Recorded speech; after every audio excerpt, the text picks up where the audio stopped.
Hey everyone, this is Aditya and आज की इस वीडियो में मैं आप लोगों को HTML टेबल के बारे में बताने वाला हूं और मैं इस एग्जांपल के थ्रू इसकी इम्प्लीमेंटेशन को भी आपको समझाने वाला हूं।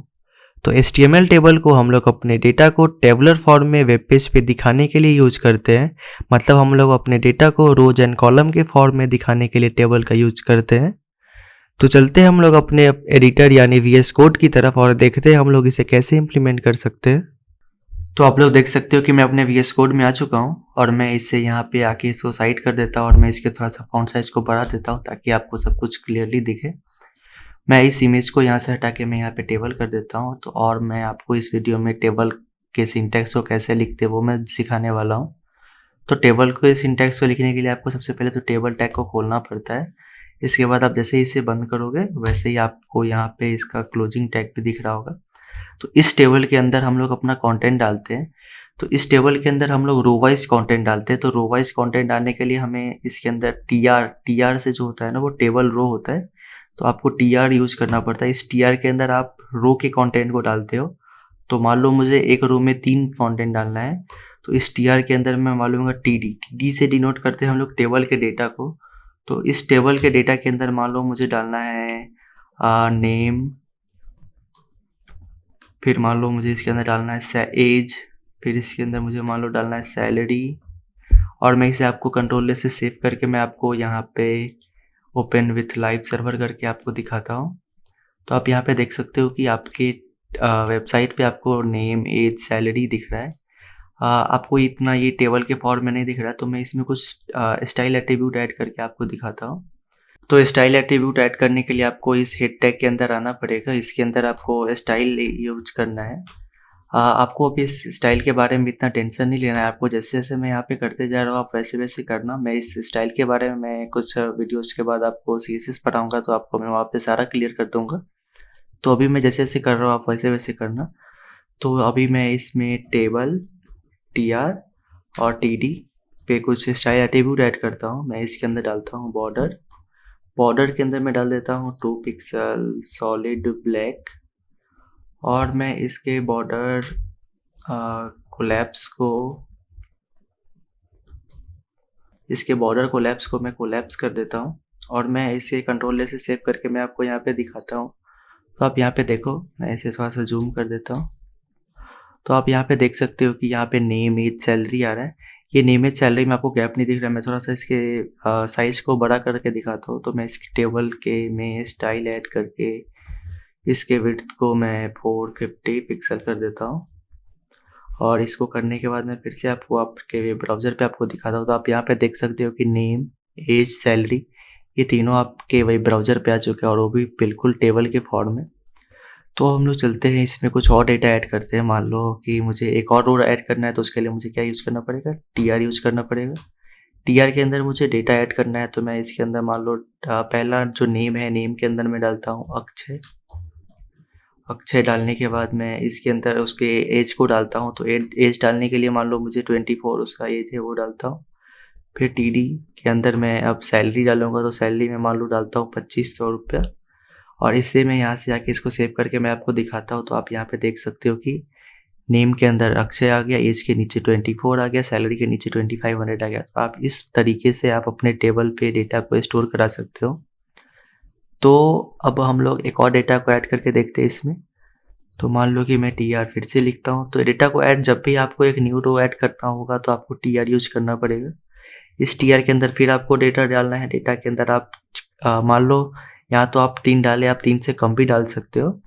तो मैं इसके अंदर मैं फिर से डालता हूँ TD, इसके अंदर मैं डालता हूँ शाहरुख, फिर इसके बाद मैं उसका एज डाल देता हूँ 34। मैं इसके अंदर उसका सैलरी डाल देता हूँ, सैलरी बोल देता हूँ मैं 4500। मैं इसे सेव करके आपको दिखाता हूँ यहाँ पे। और आप यहाँ पे देख सकते हो कि अक्षय के नीचे शाहरुख आ गया। तो जो नेम का जो सेक्शन है, नेम के अंदर अक्षय शाहरुख, एज के अंदर 24 34, सैलरी के अंदर 2500 4500, तो आपको ये सारी चीज़ें दिख रहा है। तो इसके बाद हम लोग बात करते हैं कि हम अपने, ये तो हो गया कि मेरा जो डेटा था वो है।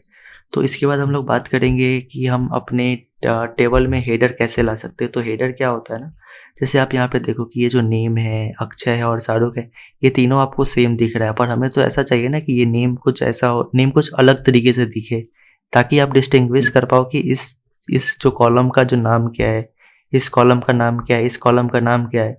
तो इन सभी को करने के लिए हम लोग यूज करते हैं हेडर को। तो हेडर को यूज करने के लिए आपको ये जो टी होता है, टी की जगह बस जस्ट आपको टी टाइप करना है।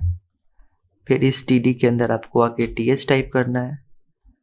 फिर इस टी के अंदर आपको आके टी टाइप करना है और इसे आप कंट्रोल से सेव करके देखो। यहाँ पे आपको यहाँ पे दिख रहा होगा कि नेम, एज, सैलरी। मैं इसके यहाँ भी वो वाली एट्रीब्यूट ऐड कर देता हूँ। तो इस टी के अंदर मैं एक और ऐड कर देता हूँ टी, और इस टी को ऐड करने के बाद मैं इसे कंट्रोल से आपको सेव करके आपके वेब ब्राउज़र पे आपको दिखाता हूँ। तो आप यहाँ पे देख सकते हैं कि ये जो बॉर्डर था ये भी यहाँ भी आ गया है। तो अब ये जो हेडर है ये आपको दिखा रहा है कि हाँ, इस नेम के अंदर अक्षय है, शाहरुख है, इस एज के अंदर 24 है, 34 है, इस सैलरी के अंदर 2500 एंड 4500 है। तो इस तरीके का यूज करके आप अपने टेबल को यूज कर सकते हो, रो को डाल सकते हो, डेटा को डाल सकते हो और हेडर को डाल सकते हो। तो अब मान लेते हैं कि आपको कुछ ऐसा चाहिए कि ये जो नेम वाला जो कॉलम है ये आपको यहाँ तक नहीं यहाँ तक चाहिए, ये जो एज वाला चाहिए आपको यहाँ तक चाहिए, सैलरी वाला इतना में ही चाहिए। मतलब आपको ये जो कॉलम है आपको इसके साइज को आप अपने हिसाब से एडजस्ट करना चाहते हो। तो चलो मैं आपको ये दिखाता हूँ ये कैसे कर सकते हैं।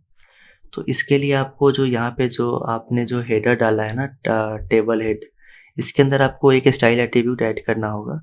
इस स्टाइल के अंदर आप इसमें मान लो आप डाल सकते हो विड्थ को।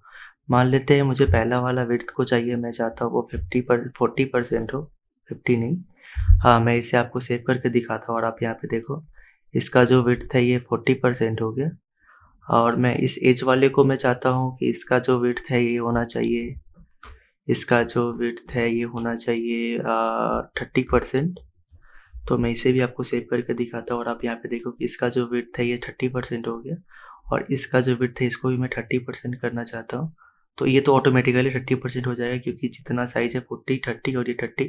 तो मान लेते हैं इसको मैं चाहता हूँ 60% और मैं इसे सेव करके आपको दिखाता हूँ। आप यहाँ पे देखो कि ये जो नेम है ये 60% में कवर आ गया, ये एज 30% में और सैलरी 10% में आ गया। तो आप इस तरीके का यूज करके आप अपने कॉलम का साइज को एडजस्ट कर सकते हो। तो इसके बाद मैं आपको क्या करता हूँ ना, मैं इसमें एक और टेबल बनाता हूँ।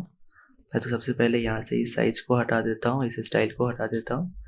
इसके अंदर मैं यहाँ पे मान लो मैं इस नेम को हटा के मैं कर देता हूँ फर्स्ट नेम। इस एज के अंदर आके मैं कर देता हूँ लास्ट नेम। इस सैलरी के अंदर आके मैं कर देता हूँ एज। और इस अक्षय के यहाँ पे अक्षय को अक्षय रहने देता हूँ कि वो फर्स्ट नेम तो फर्स्ट नेम ही होगा। इसके अंदर आके मैं कुमार कर देता हूँ और एज को कर देता हूँ मैं 25। फिर इसके अंदर मैं शाहरुख रहने देता हूँ और इसको मैं हटा के यहाँ पे खान कर देता हूँ और इस 4500 को मैं करके यहाँ पे 45 कर देता हूँ और मैं इसे आपको यहाँ पे सेव करके आपके ब्राउज़र पे दिखाता हूँ। तो आप यहाँ पे देखो, हाँ ये यहाँ पे ऐसे हो गया। मैं इसे थोड़ा सा ठीक कर देता हूँ। हाँ, इसको यहाँ से ऐसे हटा देता हूँ और इसको यहाँ से मैं यहाँ से हटा के मैं इसे फिर से सेव करता हूँ और आप यहाँ पे देख सकते हो कि आपका फिर से टेबल आ गया, first name, last name and as.